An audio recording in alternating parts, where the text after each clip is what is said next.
Long gone are the days of being able to be overpowered in a video game. Well, what do I mean by that? Almost every video game in the modern era has decided to opt in for a level scaling system. Diablo 4 is no different in this regard.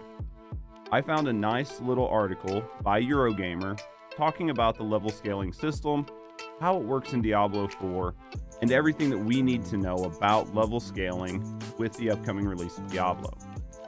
I felt like this was a good time to go over the article with you guys and give my thoughts and get your thoughts down in the comments below about level scaling, how it's going to affect you in Diablo 4, and how it affects gaming in general.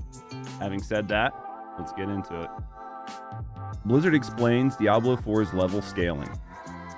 Diablo 4 employs a level scaling system designed to make monsters relevant to players at all times. Blizzard's upcoming action RPG guides the players through its various zones as they make progress on the campaign. And here, it should feel like you're a little bit more powerful than the creatures you face. We don't want a part of the game to ever become utterly trivial, such as there's no reason to return to this place. Associate Game Director Joe explained to Eurogamer in an interview. Once you complete the campaign and you create a new character, you're given the option of skipping the campaign. Choose that, and Diablo 4 thrusts you into the world of Sanctuary at level 1, plonking you down at Kyovashad, the main town in the Fractured Peaks area. It's here that Diablo 4's post-campaign feature set presents itself. The Whispers of the Dead feature tasks you with completing bounty-like missions set across Sanctuary, all in service of the Ancient Tree, and these missions grant big rewards. And when you're playing in that world, you could play Fractured Peaks, you could play Scots Glen, you could choose to go down to the swamps in Hawenzar, Joe continued. When you play in a skipped campaign state version of the game, the world is going to scale to you entirely. So to me, what this all sounds like, right, is after you complete your first set of campaigns and you go into pretty much adventure mode, that the entire game is actually going to scale to you. So what we noticed in the beta were certain zones had sort of minimum floor levels for you to complete them.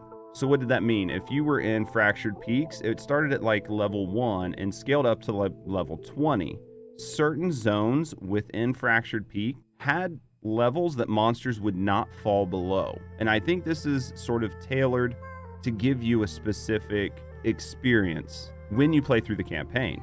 However, it sounds like when you go into quote-unquote adventure mode, everything will drop to the floor and all the zones will level up as you progress through them, allowing you to play the game from any point and make your own adventure in the order that you want to go in.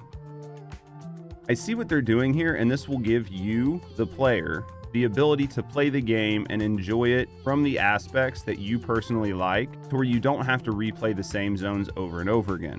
Alternatively, this will keep it from having specific zones in the game just become completely unplayable for you because there's nothing for you to do, the monsters are too low leveled. So when we dive back into the article, they do say that there is one exception: strongholds. The recent Diablo 4 beta contained 3 of the strongholds, and I'm not going to pronounce the names because I'm going to mess them up. Each a self-contained dungeon clear-out challenge that, once complete, unlocks new gubbins. So based on this, each stronghold will be a few levels above your character, which will make these a challenge you may want some pals to help you out with. In this sense, strongholds then have a fixed floor. You can choose to go and engage with that when you want, Joe says.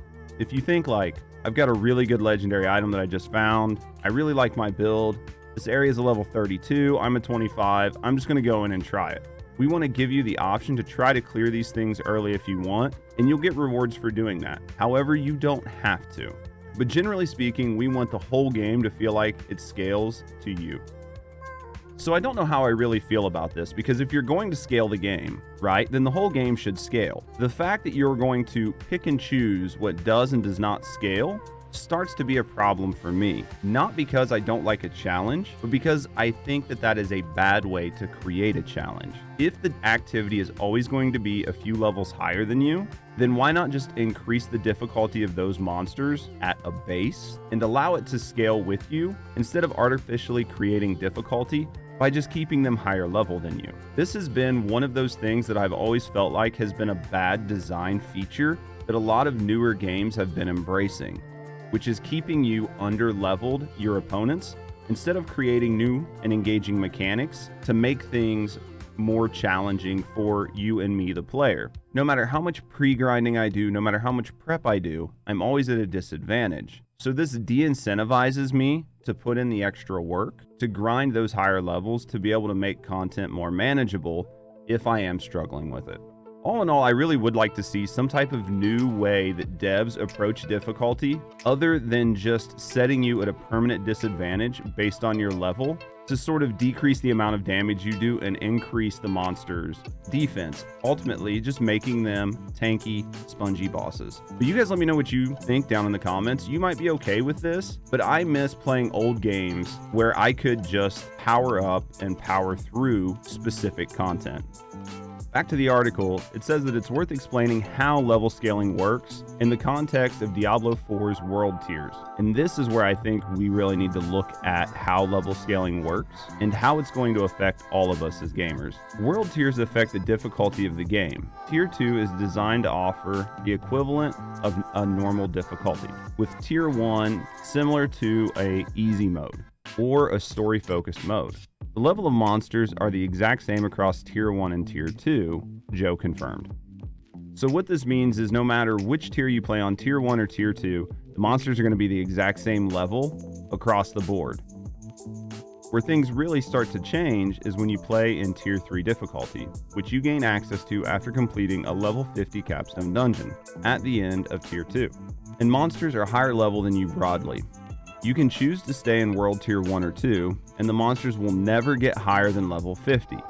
You could be at level 60, and you'll still wander around finishing your collections or hoovering up any side quests, and you'll cream through all the monsters because you'll just be so much more powerful. So this is interesting in the sense that world scaling exists, but it doesn't exist, right? So in World Tier 1 or 2, once you hit level 50, anything above that, you outscale the monsters. However, that doesn't apply in the higher world tiers. I don't know why you wouldn't just let World Tier 1 and 2 continue to scale with you and force people to go into the higher world tiers if they so choose to stay in World Tier 1 or 2. But this is a design decision by Diablo, and we'll have to see it in the game to figure out how it actually plays out. If you want to step into a higher difficulty, there's better gear to collect, but the monsters are more powerful, and the challenge increases accordingly. You can get a couple of levels higher than the monsters in the area if you outlevel a region, particularly during the campaign, Joe said. Summing up, but beyond that, we want you to feel like you have to fight against these creatures. You have to keep pushing. So based on this, it does sound like their goal is to keep you constantly engaged and constantly focused. Diablo 4 is unlike Diablo 3 in the sense that you cannot unlimitedly progress your character through an infinite level of paragons to push you beyond sort of the game's intended strength. Diablo 4 has hard limits on how strong you can get and how strong monsters are going to get.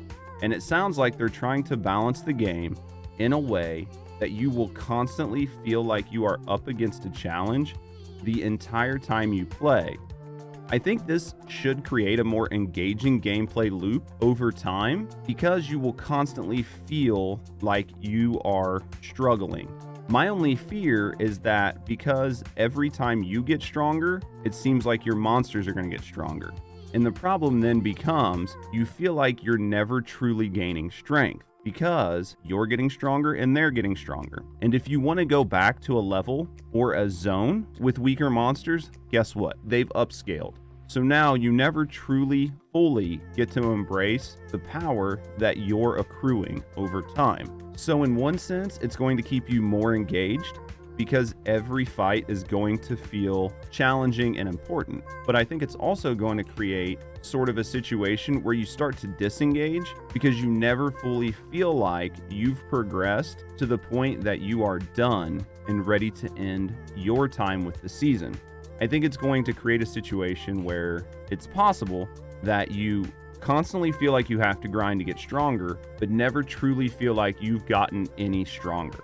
Now, I do need to see this in game because I might just be looking at this in the wrong light. Maybe this will 100% keep everybody engaged. I'm not saying that it won't. I'm just trying to look at both sides of this coin.